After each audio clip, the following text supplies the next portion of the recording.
Assalamualaikum warahmatullahi wabarakatuh, and very good morning to judges. My name is Nofarisha Nabila binti Mazalan, and today I will present to you about our project Wheelchair Adaptive Stroller. Normally, the people who cannot walk freely must use a wheelchair, and to be more specific is Wheelchair Adaptive Stroller is help them to walk freely and easily even though they need to bring along the baby.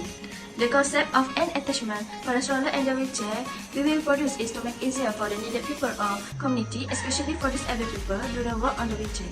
Due to the common issue of disabled people who are using wheelchair to move around are facing problem to go out with their baby without any monitoring from family member. Due to the common issue of disabled people who are using wheelchair to move around are facing problem to go out with their baby without any monitoring from family member.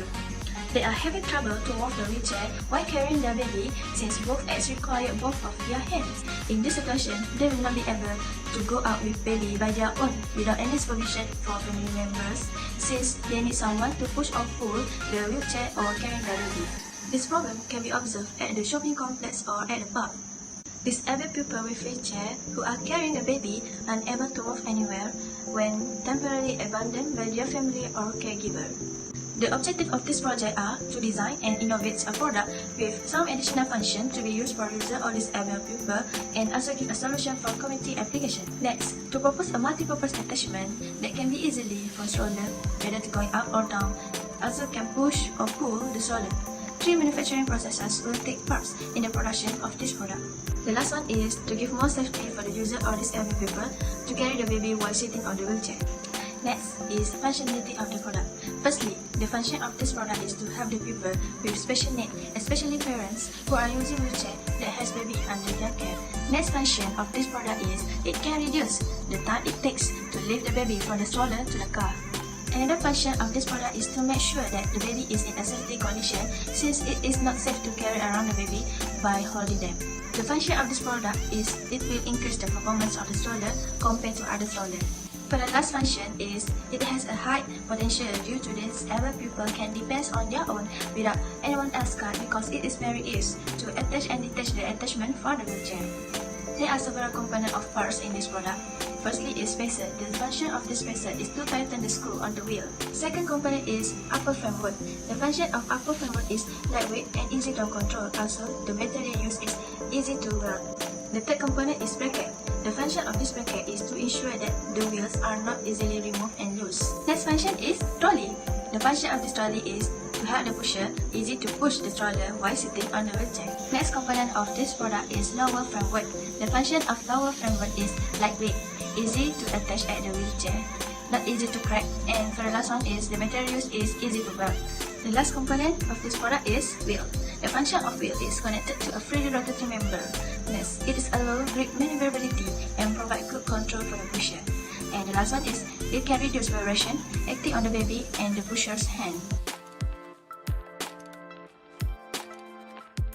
Assalamualaikum and hi sir, my name is Nur Atira Asna binti Muhammad Raus, and what I'm going to present in this presentation is about the product drawing and engineering analysis. So the first drawing shows the upper frame. Upper frame is the parts where is the baby car seat will be placed, and the second one is the lower frame.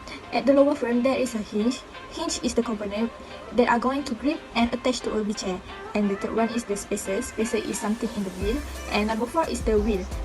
For the wheel, we choose wheels that is rotatable by choosing the wheel that has 360 rotation. And the last one is the bracket. We move to the view of the product. First one is the orthographic view.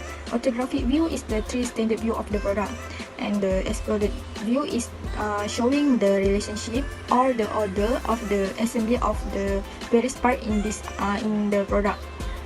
And the last one is the isometric drawing that is visually represent 3D objects in technical or engineering drawing. For the engineering analysis is the compositional, where it is going to analyzing or estimating each of the component, operation or failure mechanism in the product.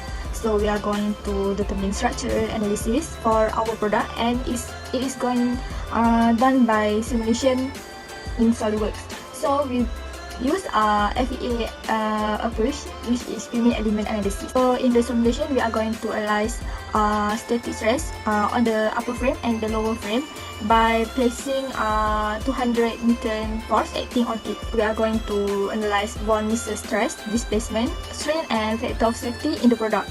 So we can see the first one is the result for the whole product when force are acting on it, and the second one is the result for the baby carrier framework, and the third one is the result for the lower frame part. Okay, at the lower frame part, when the maximum force are acting on it, at the intersection of the foot plate, we can see there is a deformation occur, and that area having a higher von Mises stress. Higher stress appear in the light blue and the green color.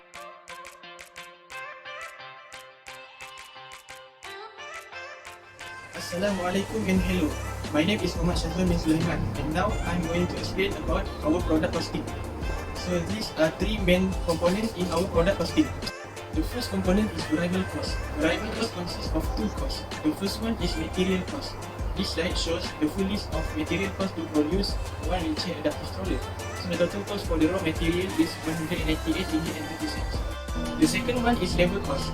If we have 0.6 workers and the minimum salary in Malaysia is RM1,000, the labor cost for a month should be RM6,000. And we also expect that 540 units of this product produced in a month. The second component is fixed cost. Fixed cost is a cost that a company has to pay every month in order to produce the product. So the total amount that company need to pay is RM11,020 each month. Next, the cost to manufacture the product is RM229.80 each. We have set 40% of profit margin. So the profit margin is RM91.90. The selling price for the product is RM321.70 each. The unique contribution margin of this product is RM123.40. Okay, this slide shows the break-even point data table. The table consists of fixed cost, variable cost, total cost outcome, and sales income. The table shows the data from 0 unit until 540 units. By using the data in previous slide, the line graph is constructed. Based on the line graph constructed, we can also get the value of break-even point. The red dot shows the break-even point value.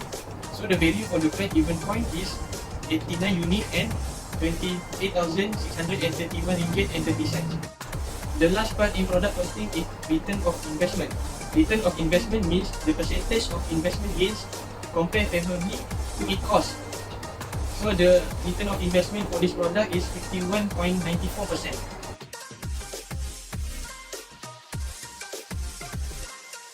Hi everyone, my name is Bin Barusigar, and in this video, I'm going to present to you about the sustainability of safety and also the environmental element for the development of our product.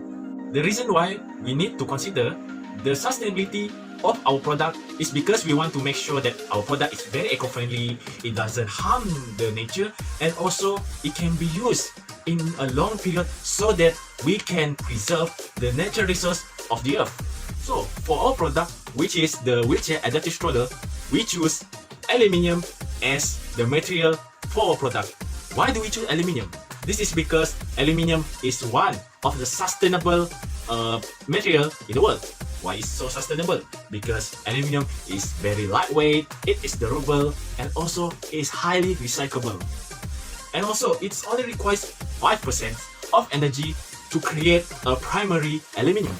Okay, since the aluminium is quite highly recyclable, which means the natural resource can be preserved. And also, though the aluminium is recyclable, it doesn't affect the property of the material itself. Also, since the aluminium have this lightweight property, which means it can contribute to the efficiency of the transportation. Because it's very light, it can reduce the fuel consumption to transport the material from the main factory to another factory. And because of that, it can also reduce the fuel consumption that can contribute to the decrease of CO2 emission.